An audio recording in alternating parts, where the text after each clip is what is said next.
தலைவர் என்ன எனக்கு முதல் பாராட்டு கூட அம்மா கட்சியில் வந்து சேர்ந்த உடனே கோப்பாசி ஆகி, அப்போ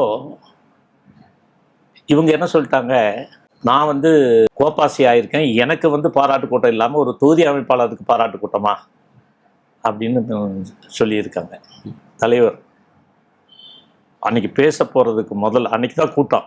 அன்னைக்கு காலையில் கூப்பிட்டு நான் யார், எப்படிப்பட்ட தியாகம் செஞ்சவன், எப்படி இதெல்லாம் வரலாறு அப்படியே சொல்லி, இன்னைக்கும் இந்த கட்சியில் என்னிடத்தில் எந்த விதமான பிரதிபலனும் பாராமல் எனக்காகவே பணியாற்றிட்டு இருக்கிறான்னா இவன் தான். அதனால அவனுக்கு நீ போகல அப்படின்னா நான் போறேன், நான் போறத உனக்கு அந்த வாய்ப்பை கொடுக்குறேன் அப்படின்னு சொல்லி தலைவர் நான் ரொம்ப பேச, எனக்கு பதில் நீங்க போங்க அப்படின்றது ஜெயலலிதா அவர்களை போஸ்ட்.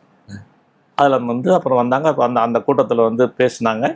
அது அன்றைக்கு 5 கூட்டம் போகிறாங்க, 5 கூட்டங்கள், 5 இடத்துலையும் என்னை பற்றி பேசினாங்க.